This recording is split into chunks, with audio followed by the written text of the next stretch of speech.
ਜੇਠ ਦੀ ਗਰਮ ਦੁਪਹਿਰ ਵਿੱਚ ਮੈਂ ਅਚਾਨਕ ਦਰਵਾਜ਼ਾ ਖੜਕਾਉਣ 'ਤੇ ਘਬਰਾਹਟ ਵਿੱਚ ਬੈਠ ਗਿਆ। ਸੋਚਿਆ ਕਿ ਇਹ ਸਰੀਰ ਚੀਰਨ ਵਾਲੀ ਗਰਮੀ ਵਿੱਚ ਕੌਣ ਹੈ?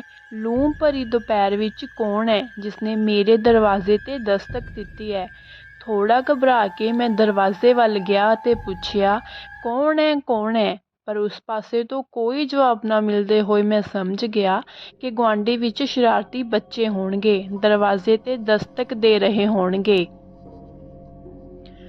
ਮੈਂ ਫਿਰ ਚਲਾ ਗਿਆ ਅਤੇ ਕਮਰੇ ਵਿੱਚ ਗਿਆ ਅਤੇ ਆਪਣੇ ਵਿਚਾਰਾਂ ਵਿੱਚ ਗੁੰਮ ਹੋ ਗਿਆ।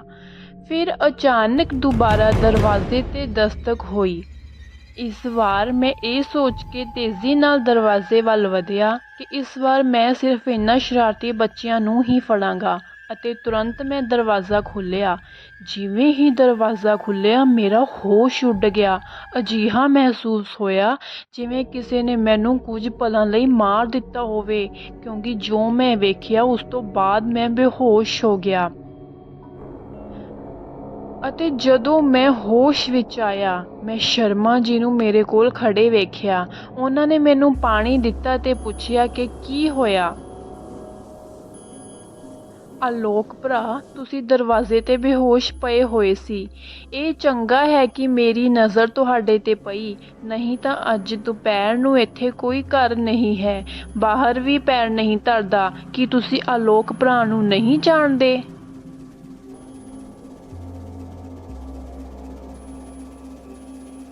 ਮੈਂ ਸ਼ਰਮਾ ਜੀ ਨੂੰ ਵੇਖ ਕੇ ਹੈਰਾਨ ਹੋਇਆ ਅਤੇ ਘੱਟ ਆਵਾਜ਼ ਵਿੱਚ ਕਿਹਾ, ਮੈਨੂੰ ਕੀ ਪਤਾ ਨਹੀਂ ਅਤੇ ਮੈਨੂੰ ਕਿਵੇਂ ਪਤਾ ਲੱਗੇਗਾ? ਮੈਂ ਸਿਰਫ 5 ਦਿਨ ਪਹਿਲਾਂ ਇਸ ਸ਼ਹਿਰ ਵਿੱਚ ਆਇਆ ਹਾਂ।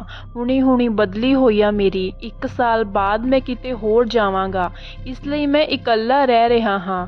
ਸ਼ਰਮਾ ਜੀ ਨੇ ਹਲਕੀ ਜਿਹੀ ਮੁਸਕਰਾਹਟ ਨਾਲ ਕੁਝ ਨਹੀਂ ਕਿਹਾ। ਆਲੋਕ ਭਰਾ, ਮੈਂ ਹੁਣ ਜਾ ਰਿਹਾ ਹਾਂ। ਤੁਸੀਂ ਆਰਾਮ ਕਰੋ ਅਤੇ ਕੁਝ ਵੀ ਹੋ ਜਾਵੇ, ਦੁਪਹਿਰ 12 ਵਜੇ ਤੋਂ ਸ਼ਾਮ 5 ਵਜੇ ਤੱਕ ਦਰਵਾਜ਼ਾ ਨਾ ਖੋਲ੍ਹੋ। ਕੱਲ੍ਹ ਨੂੰ ਮੈਂ ਤੁਹਾਡੇ ਘਰ ਮਿਲਾਂਗਾ। ਹੁਣ ਕੰਮ ਹੈ, ਮੈਂ ਹੁਣ ਜਾਂਦਾ ਹਾਂ। ਬਸ ਇਹ ਸਮਝਾਉਣ ਤੋਂ ਬਾਅਦ ਸ਼ਰਮਾ ਜੀ ਉਸਦੇ ਘਰ ਚਲੇ ਗਏ। ਮੈਂ ਵੀ ਰਾਤ ਦਾ ਖਾਣਾ ਖਾ ਕੇ ਸੌਂ ਗਿਆ। ਸ਼ਰਮਾ ਜੀ ਨਾਲ ਗੱਲ ਕਰਦਿਆਂ ਪਤਾ ਨਹੀਂ ਕਦੋਂ ਰਾਤ ਹੋ ਗਈ। ਰਾਤ ਨੂੰ ਮੰਜੇ 'ਤੇ ਲੇਟਣਾ, ਮੈਂ ਆਪਣੇ ਆਪ ਨੂੰ ਸਮਝਾ ਰਿਹਾ ਸੀ ਕਿ ਦੁਪਹਿਰ ਨੂੰ ਵਾਪਰੀ ਘਟਨਾ ਸਿਰਫ ਮੇਰਾ ਭਰਮ ਸੀ। ਪਰ ਮੈਂ ਅਜੇ ਵੀ ਡਰ ਤੋਂ ਘਬਰਾਇਆ ਹੋਇਆ ਸੀ। ਨੀਂਦ ਵੀ ਮੇਰੀਆਂ ਅੱਖਾਂ ਤੋਂ ਗਾਇਬ ਹੋ ਗਈ ਸੀ। ਮੈਂ ਡਰ ਗਿਆ ਸੀ, ਜਾਂ ਇਹ ਸੀ ਮੈਂ ਉਲਝਣ ਵਿੱਚ ਆਪਣੇ ਹੀ ਮੰਜੇ ਤੱਕ ਸੀਮਤ ਹੋ ਰਿਹਾ ਸੀ। ਮੈਂ ਸੋਚ ਰਿਹਾ ਸੀ ਕਿ ਦੁਪਹਿਰ ਨੂੰ ਕੀ ਹੋਇਆ, ਕਿਸੇ ਨੂੰ ਦੱਸਾਂ? ਜਿਵੇਂ ਹੀ ਮੈਂ ਅੱਖਾਂ ਬੰਦ ਕਰਦਾ ਹਾਂ, ਉਹ ਦ੍ਰਿਸ਼ ਸਾਹਮਣੇ ਆ ਜਾਂਦਾ ਹੈ ਅਤੇ ਮੈਂ ਡਰ ਨਾਲ ਕੰਬਣ ਲੱਗ ਪੈਂਦਾ ਹਾਂ। ਠਹਿਰਦੇ ਸਮੇਂ ਸ਼ਰਮਾ ਜੀ ਇਸ ਬਾਰੇ ਵੀ ਗੱਲ ਕਰ ਰਹੇ ਸਨ ਕਿ ਸ਼ਰਮਾ ਜੀ ਨੇ ਮੈਨੂੰ ਦੁਪਹਿਰ ਨੂੰ ਦਰਵਾਜ਼ਾ ਨਾ ਖੋਲ੍ਹਣ ਦੀ ਹਦਾਇਤ ਕਿਉਂ ਦਿੱਤੀ। ਇਸ ਸ਼ਹਿਰ ਵਿੱਚ ਇਹ ਕਿਹੋ ਜਿਹਾ ਹੈ? ਇਸ ਸ਼ਹਿਰ ਦੇ ਲੋਕ ਦੁਪਹਿਰ ਨੂੰ ਘਰ ਤੋਂ ਬਾਹਰ ਕਿਉਂ ਨਹੀਂ ਆਉਂਦੇ? ਮੈਂ ਹੁਣੇ ਹੀ ਇਹ ਸੋਚ ਰਿਹਾ ਸੀ ਕਿ ਮੇਰੇ ਸੱਜੇ ਕੰਨ ਵਿੱਚ ਕੁਝ ਫੁਸਫੁਸਾਈ ਹੋਈ। ਮੈਂ ਹੈਰਾਨ ਹੋ ਗਿਆ ਅਤੇ ਫਿਰ ਖੱਬੇ ਕੰਨ ਵਿੱਚ ਉਹੀ ਲਹਿਰ ਮਹਿਸੂਸ ਕੀਤੀ ਅਤੇ ਫਿਰ ਸਾਹਮਣੇ ਵਾਲੀ ਕੰਧ ਵੱਲ ਵੇਖਿਆ। ਮੇਰੇ ਹੋਸ਼ ਉੱਡ ਗਏ। ਜਲਦੀ ਹੀ ਮੇਰਾ ਆਪਣਾ ਪਰਛਾਵਾਂ ਇੱਕ ਭਿਆਨਕ ਕਾਲੇ ਪਰਛਾਵੇਂ ਵਿੱਚ ਬਦਲਣਾ ਸ਼ੁਰੂ ਹੋ ਗਿਆ। ਚਿਹਰਾ ਇੰਨਾ ਡਰਾਉਣਾ ਹੈ ਕਿ ਜੇ ਕਿਸੇ ਆਦਮੀ ਨੇ ਇਸ ਨੂੰ ਦਿਨ ਦੀ ਰੋਸ਼ਨੀ ਵਿੱਚ ਵੇਖਿਆ, ਉਹ ਬੇਹੋਸ਼ ਹੋ ਜਾਵੇਗਾ। ਇਹ ਇੱਕ ਹਨੇਰੀ ਚੰਦਰਮਾ ਰਹਿਤ ਰਾਤ ਸੀ। ਇਹ ਇੱਕ ਭਿਆਨਕ ਕਾਲਾ ਪਰਛਾਵਾਂ ਸੀ ਅਤੇ ਹੋਰ ਕੁਝ ਨਹੀਂ। ਕੋਈ ਭੂਤ ਨਹੀਂ, ਕੋਈ ਜਿੰਨੀ ਜਾਦੂਗਰ ਨਹੀਂ ਸੀ। ਇਹ ਵੇਖ ਕੇ ਦ੍ਰਿਸ਼ ਬਦਲ ਗਿਆ। ਮੇਰਾ ਆਪਣਾ ਪਰਛਾਵਾਂ ਹੁਣ ਮੇਰਾ ਨਹੀਂ ਸੀ। ਉਹ ਮੇਰੇ ਤੋਂ ਵੱਖ ਹੋ ਗਈ ਸੀ ਅਤੇ ਮੈਂ ਇਹ ਸਭ ਵੇਖ ਕੇ ਬੇਹੋਸ਼ ਹੋ ਗਿਆ। ਸਵੇਰੇ ਮੇਰੀ ਬੇਹੋਸ਼ੀ ਦਰਵਾਜ਼ੇ ਦੀ ਦਸਤਕ ਨਾਲ ਟੁੱਟ ਗਈ ਅਤੇ ਮੈਂ ਘਬਰਾਹਟ ਵਿੱਚ ਜਾਗਿਆ। ਸਭ ਤੋਂ ਪਹਿਲਾਂ ਮੇਰੀਆਂ ਅੱਖਾਂ ਮੇਰੇ ਪਰਛਾਵੇਂ ਵੱਲ ਗਈਆਂ। ਮੇਰੇ ਦਿਲ ਦਾ ਸ਼ਾਂਤ ਪਰਛਾਵਾਂ ਮੇਰੇ ਨਾਲ ਹੈ। ਮੈਂ ਰਾਤ ਨੂੰ ਭੁੱਲਣ ਦੀ ਕੋਸ਼ਿਸ਼ ਕਰ ਰਿਹਾ ਸੀ, ਇੱਕ ਭਿਆਨਕ ਸੁਪਨਾ। ਪਰ ਉਹ ਦ੍ਰਿਸ਼ ਇੰਨਾ ਭਿਆਨਕ ਸੀ ਕਿ ਉਸਨੂੰ ਸਾਰੀ ਉਮਰ ਭੁੱਲਣਾ ਅਸੰਭਵ ਸੀ। ਖੈਰ, ਮੈਂ ਦਰਵਾਜ਼ੇ ਵੱਲ ਚਲਾ ਗਿਆ। ਜਿਵੇਂ ਹੀ ਦਰਵਾਜ਼ਾ ਖੁੱਲ੍ਹਣ ਵਾਲਾ ਸੀ, ਸ਼ਰਮਾ ਜੀ ਦੇ ਸ਼ਬਦ ਮੇਰੇ ਦਿਮਾਗ ਵਿੱਚ ਘੁੰਮਣ ਲੱਗੇ ਅਤੇ ਮੈਂ ਘੜੀ ਵੱਲ ਵੇਖਿਆ। ਮੈਂ ਸਮਾਂ ਵੇਖਿਆ ਅਤੇ ਸੁੱਖ ਦਾ ਸਾਹ ਲਿਆ। ਇਹ 10 ਵਿੱਚ ਸੀ ਸਵੇਰ ਅਤੇ ਫਿਰ ਬਾਹਰੋਂ ਆਵਾਜ਼ ਆਈ, ਆਲੋਕ ਭਰਾ, ਦਰਵਾਜ਼ਾ ਖੋਲ੍ਹੋ, ਮੈਂ ਤੁਹਾਡਾ ਗੁਆਂਢੀ ਸ਼ਰਮਾ ਜੀ ਹਾਂ। ਫਿਰ ਮੈਂ ਵੀ ਬਿਨਾਂ ਦੇਰੀ ਕੀਤੇ ਤੁਰੰਤ ਦਰਵਾਜ਼ਾ ਖੋਲ੍ਹ ਦਿੱਤਾ। ਸ਼ਰਮਾ ਜੀ ਨੇ ਪੁੱਛਿਆ ਕਿ ਸਭ ਕੁਝ ਠੀਕ ਹੈ। ਸਵੇਰ ਦੇ 10 ਵਜੇ ਹਨ। ਹੁਣ ਤੱਕ ਤੁਹਾਡੇ ਅਖਬਾਰ ਅਤੇ ਦੁੱਧ ਗੇਟ 'ਤੇ ਹਨ। ਸਿਹਤ ਠੀਕ ਹੈ? ਮੈਂ ਥੋੜ੍ਹਾ ਜਿਹਾ ਮੁਸਕਰਾਇਆ ਅਤੇ ਕਿਹਾ ਕਿ ਸਭ ਕੁਝ ਠੀਕ ਹੈ। ਮੈਂ ਦੇਰ ਰਾਤ ਤੱਕ ਜਾਗਦਾ ਸੀ, ਇਸ ਲਈ ਮੈਂ ਦੇਰ ਨਾਲ ਜਾਗਿਆ। ਮੈਂ ਸ਼ਰਮਾ ਜੀ ਨੂੰ ਕੱਲ੍ਹ ਦੀ ਘਟਨਾ ਦੱਸਣਾ ਚਾਹੁੰਦਾ ਸੀ, ਪਰ ਮੈਂ ਇਹ ਸੋਚ ਕੇ ਕੁਝ ਕਹਿਣ ਤੋਂ ਅਸਮਰਥ ਸੀ ਕਿ ਮੈਂ ਮੇਰੇ 'ਤੇ ਵਿਸ਼ਵਾਸ ਕਰਾਂਗਾ। ਸ਼ਰਮਾ ਜੀ ਕੁਝ ਦੇਰ ਮੇਰੇ ਨਾਲ ਬੈਠੇ ਰਹੇ। ਫਿਰ ਅਸੀਂ ਗੱਲਬਾਤ ਸ਼ੁਰੂ ਕੀਤੀ। 1.5 ਘੰਟਾ ਕਿਵੇਂ ਬੀਤ ਗਿਆ ਮੈਨੂੰ ਨਹੀਂ ਪਤਾ ਸੀ। ਸ਼ਰਮਾ ਜੀ ਬਾਰੇ ਮੇਰੇ ਦਿਮਾਗ ਵਿੱਚ ਇੱਕ ਚੀਜ਼ ਚੱਲ ਰਹੀ ਸੀ, ਜਿਸ ਨੂੰ ਉਸਨੇ ਕੱਲ੍ਹ ਦੱਸਿਆ ਸੀ ਕਿ ਦਰਵਾਜ਼ਾ ਹੈ, ਦੁਪਹਿਰ ਨੂੰ ਨਾ ਖੋਲ੍ਹਣਾ। ਮੈਂ ਪੁੱਛ ਰਿਹਾ ਹਾਂ, ਉਦੋਂ ਹੀ ਸ਼ਰਮਾ ਜੀ ਨੇ ਕਿਹਾ, ਆਲੋਕ ਭਾਈ, ਚਾਹ ਨਹੀਂ ਪੀਓਗੇ? ਮੈਂ ਕਿਹਾ ਕਿ ਹੁਣ ਕਿਉਂ ਨਾ ਲਓ ਸ਼ਰਮਾ ਜੀ। ਇਹ ਕਹਿ ਕੇ ਮੈਂ ਰਸੋਈ ਵਿੱਚ ਚਲਾ ਗਿਆ। ਸ਼ਰਮਾ ਜੀ ਉੱਥੇ ਬੈਠ ਮੇਰੇ ਨਾਲ ਗੱਲਾਂ ਕਰਦੇ ਰਹੇ। ਤੁਸੀਂ ਗੱਲਬਾਤ ਵਿੱਚ ਪੁੱਛਣਾ ਸ਼ੁਰੂ ਕੀਤਾ ਕਿ ਤੁਹਾਡਾ ਵਿਆਹ ਹੋ ਗਿਆ ਹੈ। ਮੈਂ ਜਵਾਬ ਦਿੱਤਾ ਕਿ 3 ਸਾਲ ਹੋ ਗਏ ਹਨ। ਵਿਆਹ ਲਈ ਇੱਕ ਧੀ ਵੀ ਹੈ। ਸ਼ਰਮਾ ਜੀ ਨੇ ਕਿਹਾ, ਫਿਰ ਇਹ ਕਿੱਥੇ ਹੈ? ਤੁਸੀਂ ਇਸ ਨੂੰ ਨਾਲ ਕਿਉਂ ਨਹੀਂ ਲਿਆਏ? ਮੈਂ ਦੱਸਿਆ ਕਿ ਮੈਂ ਥੋੜ੍ਹੇ ਸਮੇਂ ਲਈ ਆਇਆ ਹਾਂ। ਤੇਜ਼ੀ ਨਾਲ ਬਦਲੀ ਕਰਨ ਤੋਂ ਬਾਅਦ ਮੈਂ ਇਸ ਸ਼ਹਿਰ ਵਾਪਸ ਜਾਵਾਂਗਾ, ਇਸ ਲਈ ਮੈਂ ਇਕੱਲਾ ਆਇਆ। ਸ਼ਰਮਾ ਜੀ ਨੇ ਪੁੱਛਿਆ ਕਿ ਤੁਸੀਂ ਦਫ਼ਤਰ ਨਹੀਂ ਜਾਂਦੇ? ਦਫ਼ਤਰ ਦਾ ਸਮਾਂ ਕੀ ਹੈ? ਮੈਂ ਜਵਾਬ ਦਿੱਤਾ ਕਿ 10 ਵਜੇ। ਮੈਂ ਕੱਲ੍ਹ ਤੋਂ ਜੁਆਇਨ ਕਰਨਾ ਹੈ ਅਤੇ ਮੈਂ ਚਾਹ ਅਤੇ ਨਮਕੀਨ ਦੀ ਟਰੇ ਲੈ ਕੇ ਰਸੋਈ ਤੋਂ ਬਾਹਰ ਆਇਆ ਅਤੇ ਸ਼ਰਮਾ ਜੀ ਨੂੰ ਚਾਹ ਦਾ ਕੱਪ ਦਿੱਤਾ। ਸ਼ਰਮਾ ਜੀ ਨੇ ਚਾਹ ਦੀ ਚੁਸਕੀ ਲਈ ਅਤੇ ਕਿਹਾ ਕਿ ਤੁਸੀਂ ਆਪਣੀ ਭਰਜਾਈ ਨੂੰ ਲੈ ਕੇ ਆਉਣਾ ਚਾਹੀਦਾ ਹੈ। ਲੈ ਆਓ। ਮੈਂ ਕਿਹਾ ਕਿ ਕੀ ਹੋਇਆ, ਚਾਹ ਠੀਕ ਨਹੀਂ ਬਣੀ? ਸ਼ਰਮਾ ਜੀ ਨੇ ਕਿਹਾ, ਉਹ ਨਹੀਂ, ਇਹ ਗੱਲ ਨਹੀਂ ਹੈ, ਚਾਹ ਬਹੁਤ ਵਧੀਆ ਬਣਾਈ ਹੈ, ਪਰ ਇਸ ਸ਼ਹਿਰ ਵਿੱਚ ਕੋਈ ਵੀ ਆਦਮੀ ਇਕੱਲਾ ਨਹੀਂ ਰਹਿੰਦਾ। ਮੈਂ ਤੁਰੰਤ ਪੁੱਛਿਆ ਕਿ ਕਿਉਂ? ਉਸਨੇ ਕਿਹਾ ਕਿ ਮਾਮਲਾ ਅਜਿਹਾ ਹੈ। ਜਿਵੇਂ ਹੀ ਉਸਨੇ ਇਹ ਕਿਹਾ, ਘੜੀ ਦੁਪਹਿਰ 12 ਵਜੇ ਵੱਜਣੀ ਸ਼ੁਰੂ ਹੋਈ। ਸ਼ਰਮਾ ਜੀ ਨੇ ਘੜੀ ਵੱਲ ਵੇਖਿਆ ਅਤੇ ਕਿਹਾ ਕਿ 12 ਵਜੇ ਹਨ। ਮੈਂ ਬਾਅਦ ਵਿੱਚ ਦੱਸਾਂਗਾ ਅਤੇ ਜਲਦੀ ਨਾਲ ਉੱਠ ਜਾਓ। ਦਰਵਾਜ਼ੇ ਵੱਲ ਤੁਰ ਪਿਆ। ਜਿਵੇਂ ਹੀ ਮੈਂ ਦਰਵਾਜ਼ਾ ਬੰਦ ਕਰਨ ਲਈ ਉੱਠਣ ਦੀ ਕੋਸ਼ਿਸ਼ ਕੀਤੀ, ਮੈਂ ਉੱਠ ਨਹੀਂ ਸਕਿਆ, ਜਿਵੇਂ ਕਿ ਕਿਸੇ ਨੇ ਮੈਨੂੰ ਫੜ ਲਿਆ ਹੋਵੇ। ਫਿਰ ਮੇਰੀ ਨਿਗਾਹ ਮੇਰੇ ਆਪਣੇ ਪਰਛਾਵੇਂ 'ਤੇ ਪਈ ਅਤੇ ਮੈਂ ਵੇਖਿਆ ਕਿ ਮੇਰਾ ਪਰਛਾਵਾਂ ਉਸੇ ਭਿਆਨਕ ਕਾਲੇ ਪਰਛਾਵੇਂ ਨੇ ਫੜਿਆ ਹੋਇਆ ਸੀ। ਮੇਰੇ ਹੱਥ ਇਹ ਇਸ ਲਈ ਹੋਇਆ ਹੈ ਜਿਸ ਦੇ ਕਾਰਨ ਮੈਂ ਹਿੱਲਣ ਦੇ ਯੋਗ ਨਹੀਂ ਹਾਂ। ਉਹ ਕਾਲਾ ਪਰਛਾਵਾਂ ਮੇਰੇ ਪਰਛਾਵੇਂ 'ਤੇ ਹਾਵੀ ਹੋ ਰਿਹਾ ਹੈ ਅਤੇ ਉਸਨੂੰ ਇਹ ਆਪਣੇ ਆਪ ਵਿੱਚ ਉੱਠ ਰਿਹਾ ਹੈ। ਮੈਂ ਡਰ ਨਾਲ ਆਪਣੀਆਂ ਅੱਖਾਂ ਬੰਦ ਕਰ ਲਈਆਂ ਅਤੇ ਹਨੂੰਮਾਨ ਚਾਲੀਸਾ ਦਾ ਪਾਠ ਕਰਨਾ ਸ਼ੁਰੂ ਕਰ ਦਿੱਤਾ। ਜਦੋਂ ਮੈਂ ਕੁਝ ਸਮੇਂ ਬਾਅਦ ਆਪਣੀਆਂ ਅੱਖਾਂ ਖੋਲ੍ਹੀਆਂ, ਮੇਰਾ ਪਰਛਾਵਾਂ ਕਾਲੇ ਪਰਛਾਵੇਂ ਦੀ ਕੈਦ ਤੋਂ ਮੁਕਤ ਸੀ। ਮੈਂ ਤੁਰੰਤ ਉੱਠਿਆ ਅਤੇ ਦਰਵਾਜ਼ਾ ਬੰਦ ਕਰ ਦਿੱਤਾ ਅਤੇ ਰਾਹਤ ਦੀ ਸਾਹ ਲਈ। ਹੁਣ ਮੈਂ ਸੋਚਿਆ ਕਿ ਇਹ ਕੀ ਹੈ, ਰਾਜ਼ ਕੀ ਹੈ ਅਤੇ ਕੀ ਸ਼ਰਮਾ ਜੀ ਦੇ ਸ਼ਬਦਾਂ ਨਾਲ ਕੋਈ ਸਬੰਧ ਹੈ ਜਾਂ ਨਹੀਂ। ਇਹ ਸੋਚਦੇ ਹੋਏ ਮੈਂ ਸ਼ਰਮਾ ਜੀ ਦੇ ਨੰਬਰ 'ਤੇ ਫ਼ੋਨ ਕੀਤਾ ਜੋ ਉਹਨਾਂ ਨੇ ਮੈਨੂੰ ਦਿੱਤਾ ਸੀ ਜਦੋਂ ਉਹ ਪਹਿਲੀ ਵਾਰ ਇੱਥੇ ਆਏ ਸਨ, ਅਤੇ ਉਹਨਾਂ ਦਾ ਨੰਬਰ ਦਿੰਦੇ ਹੋਏ ਉਹਨਾਂ ਨੇ ਕਿਹਾ ਕਿ ਜੇ ਕੋਈ ਕੰਮ ਹੈ ਤਾਂ ਇਸ ਨੰਬਰ 'ਤੇ ਫ਼ੋਨ ਕਰੋ। ਮੈਂ ਫ਼ੋਨ ਕੀਤਾ ਪਰ ਨਹੀਂ ਕੀਤਾ ਟੀ ਕੋਲ।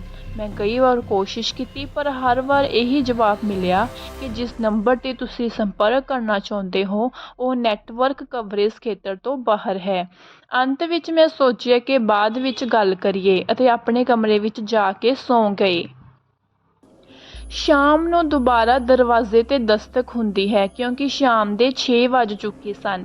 ਇਸ ਲਈ ਮੈਂ ਦਰਵਾਜ਼ਾ ਖੋਲ੍ਹਣ ਲਈ ਬੇਝਿਜਕ ਮਹਿਸੂਸ ਕੀਤਾ ਅਤੇ ਸ਼ਰਮਾ ਜੀ ਨੂੰ ਸਾਹਮਣੇ ਪਾ ਕੇ ਖੁਸ਼ ਹੋਇਆ ਅਤੇ ਸੋਚਿਆ ਕਿ ਅੱਜ ਮੈਂ ਜਾਣ ਨਹੀਂ ਦੇਵਾਂਗਾ, ਮੈਂ ਸਾਰੇ ਭੇਦ ਜਾਣਦਾ ਰਹਾਂਗਾ। ਸ਼ਰਮਾ ਜੀ ਅੰਦਰ ਆਏ ਅਤੇ ਅਸੀਂ ਦੋਵੇਂ ਸੋਫੇ 'ਤੇ ਬੈਠ ਗਏ। ਅਤੇ ਗੱਲਾਂ ਕਰਨ ਲੱਗ ਪਏ। ਮੈਂ ਸ਼ਰਮਾ ਜੀ ਨੂੰ ਪੁੱਛਿਆ ਕਿ ਤੁਹਾਡਾ ਨੰਬਰ ਬਹੁਤ ਡਾਇਲ ਕੀਤਾ ਗਿਆ ਸੀ, ਪਰ ਉਸਨੇ ਇਹ ਨਹੀਂ ਸੋਚਿਆ ਕਿ ਉਸਨੇ ਕਿਹਾ ਕਿ ਇੱਥੇ ਬਹੁਤ ਸਾਰੀ ਨੈਟਵਰਕ ਸਮੱਸਿਆ ਹੈ, ਇਸ ਲਈ ਇਹ ਅਕਸਰ ਹੁੰਦਾ ਹੈ। ਫਿਰ ਮੈਂ ਕਿਹਾ, ਖੈਰ ਛੱਡੋ, ਮੈਨੂੰ ਉਹ ਸਲਾਹ ਦੱਸੋ ਜੋ ਤੁਸੀਂ ਮੈਨੂੰ 2 ਦਿਨਾਂ ਤੋਂ ਦੇ ਰਹੇ ਹੋ, ਜੋ ਦੁਪਹਿਰ ਵੇਲੇ ਦਰਵਾਜ਼ਾ ਨਾ ਖੋਲ੍ਹੋ, ਇਕੱਲੇ ਨਾ ਹੋਵੋ। ਇਸ ਸਭ ਦੇ ਪਿੱਛੇ ਕੀ ਰਾਜ਼ ਹੈ? ਸ਼ਰਮਾ ਜੀ ਨੇ ਕਿਹਾ, ਸੁਣੋ, ਇਹ ਸ਼ਹਿਰ ਸਰਾਪਿਆ ਹੋਇਆ ਹੈ। ਕੋਈ ਵੀ ਇੱਥੇ ਰਹਿਣਾ ਨਹੀਂ ਚਾਹੁੰਦਾ, ਕਿਉਂਕਿ ਇਸ ਸ਼ਹਿਰ ਉੱਤੇ ਇੱਕ ਭਿਆਨਕ ਕਾਲਾ ਪਰਛਾਵਾਂ ਹੈ। ਇਸ ਕਾਰਨ ਕੋਈ ਵੀ ਸ਼ਹਿਰ ਨੂੰ ਨਹੀਂ ਛੱਡ ਸਕਦਾ। ਸ਼ਹਿਰ ਛੱਡਣ ਵਾਲੇ ਨੂੰ ਆਪਣਾ ਸਰੀਰ ਛੱਡਣਾ ਪਏਗਾ। ਅਜਿਹਾ ਸਰਾਪ। ਮੈਂ ਪੁੱਛਿਆ ਕਿ ਇਹ ਕਾਲਾ ਪਰਛਾਵਾਂ ਕੀ ਹੈ ਅਤੇ ਇਹ ਸਰਾਪ ਕਿਉਂ ਹੈ? ਸ਼ਰਮਾ ਜੀ ਨੇ ਕਿਹਾ ਕਿ ਕਈ ਸਾਲ ਪਹਿਲਾਂ ਸ਼ਹਿਰ ਬਹੁਤ ਸੁੰਦਰ ਸੀ, ਇਸ ਉੱਤੇ ਕੋਈ ਸਰਾਪ ਨਹੀਂ ਸੀ, ਪਰ ਕੁਝ ਅਜਿਹਾ ਹੋਇਆ ਕਿ ਸ਼ਹਿਰ ਸਰਾਪਿਆ ਗਿਆ। ਮੈਂ ਪੁੱਛਿਆ, ਕੀ ਹੋਇਆ? ਮੈਨੂੰ ਖੁੱਲ੍ਹ ਕੇ ਦੱਸੋ, ਕੀ ਰਾਜ਼ ਕੀ ਹੈ? ਸ਼ਰਮਾ ਜੀ ਨੇ ਕਿਹਾ, ਸ਼ਹਿਰ ਵਿੱਚ ਇੱਕ ਵਿਧਵਾ ਔਰਤ ਸੀ। ਉਹ ਲੋਕਾਂ ਦੇ ਘਰਾਂ ਵਿੱਚ ਕੰਮ ਕਰਦੀ ਸੀ। ਉਸ ਉੱਤੇ ਕਈ ਵਾਰ ਘਰਾਂ ਵਿੱਚ ਚੋਰੀ ਕਰਨ ਦਾ ਇਲਜ਼ਾਮ ਲਗਾਇਆ ਗਿਆ, ਪਰ ਕੁਝ ਵੀ ਸਾਬਤ ਨਹੀਂ ਹੋ ਸਕਿਆ। ਫਿਰ ਉਸ ਉੱਤੇ ਇਲਜ਼ਾਮ ਲਗਾਇਆ ਗਿਆ ਕਿ ਇਹ ਪੁਰਸ਼ ਉਸਨੂੰ ਤੰਤਰ ਮੰਤਰ ਵੀ ਕਰਦੇ ਹਨ। ਉਸਨੂੰ ਕਾਬੂ ਕਰੋ, ਇਹ ਇੱਕ ਡੈਣ ਹੈ। ਸ਼ਹਿਰ ਦੇ ਲੋਕਾਂ ਨੇ ਬਾਹਰੋਂ ਇੱਕ ਵੱਡਾ ਤਾਂਤਰਿਕ ਬੁਲਾਇਆ। ਉਸਨੇ ਉਸ ਔਰਤ ਦੇ ਪਰਛਾਵੇਂ ਨੂੰ ਸ਼ੀਸ਼ੇ ਵਿੱਚ ਕੈਦ ਕਰ ਦਿੱਤਾ। ਕਿਹਾ ਜਾਂਦਾ ਹੈ ਕਿ ਅਜਿਹਾ ਕਰਨ ਨਾਲ ਉਸਦੀ ਸ਼ਕਤੀ ਘਟ ਗਈ ਅਤੇ ਫਿਰ ਔਰਤ ਨੂੰ ਚੁਰਾਹੇ 'ਤੇ ਬੰਨ੍ਹ ਦਿੱਤਾ ਅਤੇ ਉਸਨੂੰ ਇੱਕ ਡੈਣ ਦੇ ਰੂਪ ਵਿੱਚ ਸਾੜ ਦਿੱਤਾ। ਮਰਦੇ ਸਮੇਂ ਉਸਨੇ ਸ਼ਹਿਰ ਨੂੰ ਸਰਾਪ ਦਿੱਤਾ ਕਿ ਮੇਰਾ ਕਾਲਾ ਪਰਛਾਵਾਂ ਹਮੇਸ਼ਾ ਇਸ ਸ਼ਹਿਰ ਉੱਤੇ ਘੁੰਮਦਾ ਰਹੇਗਾ ਅਤੇ ਜੋ ਵੀ ਇਕੱਲਾ ਹੋਵੇਗਾ ਉਹ ਮੇਰਾ ਸ਼ਿਕਾਰ ਹੋਵੇਗਾ। ਇਹ ਸਾਰੀ ਘਟਨਾ ਭਾਈਚਾਰੇ ਦੀ ਦੁਪਹਿਰ ਨੂੰ ਵਾਪਰੀ, ਇਸ ਲਈ ਇਹ ਸਮਾਂ ਸਭ ਤੋਂ ਖਤਰਨਾਕ ਮੰਨਿਆ ਜਾਂਦਾ ਹੈ। ਸ਼ੀਸ਼ੇ ਦੇ ਸ਼ਹਿਰ ਤੋਂ ਹੁੰਦੇ ਹੋਏ ਬਾਹਰ ਕੱਢਿਆ, ਉਹ ਡਿੱਗ ਪਿਆ ਅਤੇ ਟੁੱਟ ਗਿਆ, ਜਿਸ ਕਾਰਨ ਉਸਦਾ ਕਾਲਾ ਪਰਛਾਵਾਂ ਮੁਕਤ ਹੋ ਗਿਆ। ਇਹ ਕਾਲਾ ਪਰਛਾਵਾਂ ਜੇਠਾ ਦੀ ਦੁਪਹਿਰ ਨੂੰ ਮੁੱਖ ਗੇਟ ਤੋਂ ਪ੍ਰਵੇਸ਼ ਕਰਦਾ ਹੈ ਅਤੇ ਨਵੇਂ ਚੰਨ ਦੀ ਰਾਤ ਨੂੰ ਮਨੁੱਖ ਦੇ ਪਰਛਾਵੇਂ ਨੂੰ ਕੱਢਣਾ ਸ਼ੁਰੂ ਕਰ ਦਿੰਦਾ ਹੈ ਅਤੇ ਹਰ ਰੋਜ਼ ਮਨੁੱਖ ਦੇ ਪਰਛਾਵੇਂ ਦਾ ਵਿਸਤਾਰ ਘਟਣਾ ਸ਼ੁਰੂ ਹੋ ਜਾਂਦਾ ਹੈ ਅਤੇ 14ਵੇਂ ਦਿਨ ਪੂਰੇ ਦਾ ਪਰਛਾਵਾਂ ਮਨੁੱਖ ਹਮੇਸ਼ਾ ਲਈ ਅਲੋਪ ਹੋ ਜਾਂਦਾ ਹੈ ਅਤੇ 15ਵੇਂ ਦਿਨ ਯਾਨੀ ਪੂਰਨਮਾਸ਼ੀ ਦੀ ਰਾਤ ਨੂੰ ਉਸਦੀ ਮੌਤ ਨਿਸ਼ਚਿਤ ਹੈ। ਜਦੋਂ ਇਹ 101 ਪਰਛਾਵਿਆਂ 'ਤੇ ਕਬਜ਼ਾ ਕਰ ਲਵੇਗੀ ਤਦ ਉਹਨਾਂ ਦੀਆਂ ਰੂਹਾਂ ਵੀ ਇਸ ਵਿੱਚ ਦਾਖਲ ਹੋ ਜਾਣਗੀਆਂ ਅਤੇ ਫਿਰ ਇਹ ਬਹੁਤ ਸ਼ਕਤੀਸ਼ਾਲੀ ਹੋ ਜਾਏਗੀ। ਕਿਹਾ ਜਾਂਦਾ ਹੈ ਕਿ ਫਿਰ ਉਹ ਡੈਣ ਦੁਬਾਰਾ ਜ਼ਿੰਦਾ ਹੋ ਜਾਏਗੀ। ਮੈਂ ਇਸ ਕਾਲੇ ਪਰਛਾਵੇਂ ਤੋਂ ਬਚਣ ਲਈ ਕਿਹਾ, ਇਸ ਨੂੰ ਖਤਮ ਕਰਨ ਦਾ ਕੋਈ ਤਰੀਕਾ ਨਹੀਂ ਹੈ? ਸ਼ਰਮਾ ਜੀ ਨੇ ਕਿਹਾ ਕਿ ਇਸ ਦਾ ਇੱਕ ਹੱਲ ਹੈ। ਸੁਰੱਖਿਆ ਲਈ ਸਰੋਂ ਦੇ ਬੀਜ ਆਪਣੇ ਕੋਲ ਰੱਖੋ। ਇਹ ਕਾਲਾ ਪਰਛਾਵਾਂ ਇਸ ਦੀ ਬਦਬੂ ਬਰਦਾਸ਼ਤ ਨਹੀਂ ਕਰ ਸਕਦਾ ਕਿਉਂਕਿ ਤਾਂਤਰਿਕ ਨੇ ਇਸ ਨੂੰ ਸ਼ੀਸ਼ੇ ਵਿੱਚ ਕੈਦ ਕਰ ਲਿਆ ਹੈ। ਸ਼ੀਸ਼ਾ ਸਿਰਫ ਸਰੋਂ ਦੇ ਬੀਜਾਂ ਨਾਲ ਬੰਦ ਹੋਇਆ ਸੀ ਅਤੇ ਜੇ ਪੂਰਨਮਾਸ਼ੀ ਦਾ ਚਾਨਣ ਇਸ ਪਰਛਾਵੇਂ 'ਤੇ ਪੈਂਦਾ ਹੈ ਤਾਂ ਇਹ ਕਾਲਾ ਪਰਛਾਵਾਂ ਭਸਮ ਹੋ ਜਾਵੇਗਾ ਅਤੇ ਜੇ ਮੌਤ ਆਉਂਦੀ ਹੈ ਤਾਂ ਜੀਵਨ ਪ੍ਰਾਪਤ ਕਰਨ ਦਾ ਇੱਕ ਹੋਰ ਤਰੀਕਾ ਹੈ। ਮੈਂ ਕੀ ਪੁੱਛਿਆ? ਸ਼ਰਮਾ ਜੀ ਨੇ ਕਿਹਾ, ਜੇ ਤੁਸੀਂ ਮਰਦੇ ਹੋ ਤਾਂ ਮੌਤ ਤੁਹਾਡੇ ਤੋਂ ਬਾਅਦ ਇਸ ਸ਼ਹਿਰ ਦੇ ਸਾਰੇ ਭੇਦ ਅਤੇ ਕਾਲੇ ਪਰਛਾਵੇਂ ਦੀ ਕਹਾਣੀ ਦੱਸੋ। ਬਿਨਾਂ ਕੁਝ ਲੁਕਾਏ ਕਿਸੇ ਨੂੰ ਦੱਸੋ। ਜਿਸ ਦੇ ਕੋਲ ਪਰਛਾਵੇਂ ਦਾ ਪਰਛਾਵਾਂ ਹੈ ਉਹ ਵੀ ਨਵੇਂ ਚੰਦਰਮਾ ਦੇ ਦੂਜੇ ਦਿਨ। ਫਿਰ ਤੁਹਾਨੂੰ ਜੀਵਨ ਅਤੇ ਤੁਹਾਡਾ ਪਰਛਾਵਾਂ ਵਾਪਸ ਮਿਲੇਗਾ। ਮੈਂ ਇਹ ਸੁਣਿਆ ਹੈ। ਸ਼ਰਮਾ ਜੀ ਨੇ ਇਹ ਕਹਿ ਕੇ ਕਿਹਾ, ਹੁਣ ਮੈਂ ਜਾਵਾਂਗਾ ਅਤੇ ਉਹ ਉੱਠਿਆ ਅਤੇ ਚਲਾ ਗਿਆ। ਮੈਂ ਵੀ ਦਰਵਾਜ਼ਾ ਲਗਾ ਦਿੱਤਾ ਅਤੇ ਤੁਰੰਤ ਰਸੋਈ ਵਿੱਚੋਂ ਮੁੱਠੀ ਭਰ ਸਰੋਂ ਦੇ ਬੀਜ ਨਾਲ ਲੇਟ ਗਿਆ ਅਤੇ ਹੁਣ ਸਭ ਕੁਝ ਸਾਫ਼ ਸੀ। ਉਸ ਨਵੇਂ ਚੰਨ ਦੀ ਦੁਪਹਿਰ ਨੂੰ ਦਰਵਾਜ਼ੇ 'ਤੇ ਉਹੀ ਕਾਲਾ ਪਰਛਾਵਾਂ ਵੇਖਿਆ ਗਿਆ। ਇਹ ਸੋਚ ਕੇ ਮੇਰੀਆਂ ਅੱਖਾਂ ਪਰਛਾਵੇਂ ਵੱਲ ਗਈਆਂ ਅਤੇ ਮੈਂ ਕੀ ਵੇਖਦਾ ਹਾਂ, ਮੇਰੇ ਪਰਛਾਵੇਂ ਦਾ ਮਾਪ ਅੱਧਾ ਰਹਿ ਗਿਆ ਹੈ। ਮੈਂ ਘਬਰਾ ਗਿਆ ਸੀ। ਅੱਜ ਕੀ ਹੋਵੇਗਾ? ਅੱਜ ਦੂਜਾ ਦਿਨ ਹੈ। ਉਸਨੇ ਅੱਜ ਸਾਰੀ ਕਹਾਣੀ ਕਿਉਂ ਦੱਸੀ? ਉਹ ਅੱਜ ਕਿਉਂ ਆਇਆ? ਉਸਨੇ ਪਹਿਲੇ ਦਿਨ ਸਭ ਕੁਝ ਕਿਉਂ ਨਹੀਂ ਦੱਸਿਆ? ਇਹ ਸੋਚਦੇ ਹੋਏ ਮੈਨੂੰ ਯਾਦ ਆਇਆ ਕਿ ਮੈਂ ਅੱਜ ਤੱਕ ਸ਼ਰਮਾ ਜੀ ਦਾ ਪਰਛਾਵਾਂ ਵੀ ਨਹੀਂ ਵੇਖਿਆ ਸੀ। ਹੁਣ ਮੇਰਾ ਡਰ 7ਵੀਂ ਆਸ 'ਤੇ ਸੀ। ਡਰਦੇ ਹੋਏ ਮੈਂ ਹਨੂੰਮਾਨ ਚਾਲੀਸਾ ਬਾਰੇ ਸੋਚਿਆ ਅਤੇ ਪਤਾ ਨਹੀਂ ਕਦੋਂ ਮੇਰੀਆਂ ਅੱਖਾਂ ਲੱਗ ਗਈਆਂ। 14ਵਾਂ ਦਿਨ ਵੀ ਅਜਿਹੇ ਡਰ ਦੇ ਪਰਛਾਵੇਂ ਹੇਠ ਆ ਗਿਆ। ਮੈਂ ਹਰ ਰੋਜ਼ ਆਪਣੇ ਪਰਛਾਵੇਂ ਦਾ ਮਾਪ ਘਟਦਾ ਵੇਖ ਰਿਹਾ ਸੀ। ਉਸ ਦਿਨ ਤੋਂ ਬਾਅਦ ਸ਼ਰਮਾ ਜੀ ਦੁਬਾਰਾ ਨਜ਼ਰ ਨਹੀਂ ਆਏ। ਉਹਨਾਂ ਦੇ ਪਰਛਾਵੇਂ ਵੱਲ ਵੇਖਿਆ, ਉਹਨਾਂ ਦਾ ਆਕਾਰ ਹੁਣ 0 ਹੋ ਗਿਆ ਸੀ। ਮੈਨੂੰ ਡਰ ਸੀ ਕਿ ਕੱਲ੍ਹ ਪੂਰਨਮਾਸ਼ੀ ਦੀ ਰਾਤ ਹੈ ਅਤੇ ਕੱਲ੍ਹ ਮੇਰੀ ਮੌਤ ਨਿਸ਼ਚਿਤ ਹੈ। ਮੈਂ ਹਿੰਮਤ ਇਕੱਠੀ ਕੀਤੀ ਅਤੇ ਸੋਚਿਆ ਕਿ ਆਓ ਸ਼ਰਮਾ ਜੀ ਦੇ ਘਰ ਉਹਨਾਂ ਦੇ ਘਰ ਚੱਲੀਏ। ਮੈਂ ਉਸਦੇ ਘਰ ਦਾ ਦਰਵਾਜ਼ਾ ਖੜਕਾਇਆ। ਇੱਕ ਔਰਤ ਨੇ ਦਰਵਾਜ਼ਾ ਖੋਲ੍ਹਿਆ। ਮੈਂ ਉਸਨੂੰ ਸ਼ਰਮਾ ਜੀ ਬਾਰੇ ਪੁੱਛਿਆ। ਉਸਨੇ ਘਰ ਵਿੱਚ ਕਿਹਾ, ਤੁਸੀਂ ਸ਼ਹਿਰ ਵਿੱਚ ਨਵੇਂ ਹੋ? ਤੁਸੀਂ ਕਦੋਂ ਆਏ ਸੀ? ਸ਼ਰਮਾ ਜੀ ਨਾਲ ਆਖਰੀ ਮੁਲਾਕਾਤ ਮੇਰੀ ਇਹ 12 ਦਿਨ ਪਹਿਲਾਂ ਹੋਈ ਸੀ।